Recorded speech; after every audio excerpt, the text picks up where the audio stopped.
Norfolk City Councilwoman is now weighing in on the controversy surrounding a new veteran-owned brewery. Leadership at Armed Forces Brewing are accused of having divisive values. The business will take over the O'Connor Brewing Company space in Ghent when it closes a little later this month. Delegate Jackie Glass posted a video on her social media accounts pointing to, quote, anti-LGBTQI+ values at Armed Forces Brewing Company. The company's CEO, however, says that's not the case. This message is in response to my quote last week welcoming the Armed Forces Brewery to the 89th District and the recent discovery this week of the company's leadership divisive and anti-LGBTQI+ values. Our office frequently receives requests from the executive branch for economic development, new economic development, especially small businesses in our district.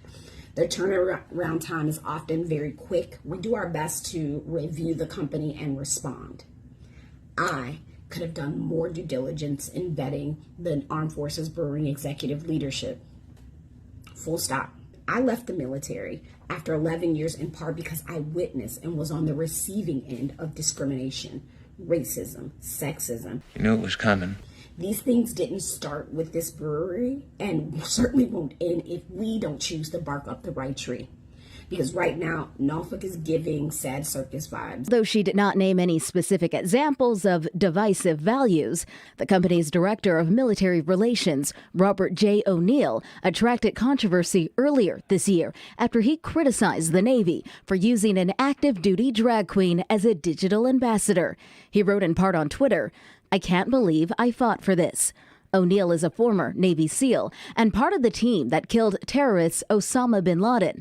The brewing company's military-focused promo videos feature O'Neill with guns and grenades. My values don't align with those of the Armed Forces Brewing leadership, my personal values. Reached for comment, the CEO of Armed Forces Brewing Company, Alan Beal, said he's disappointed Glass did not contact him with her concerns.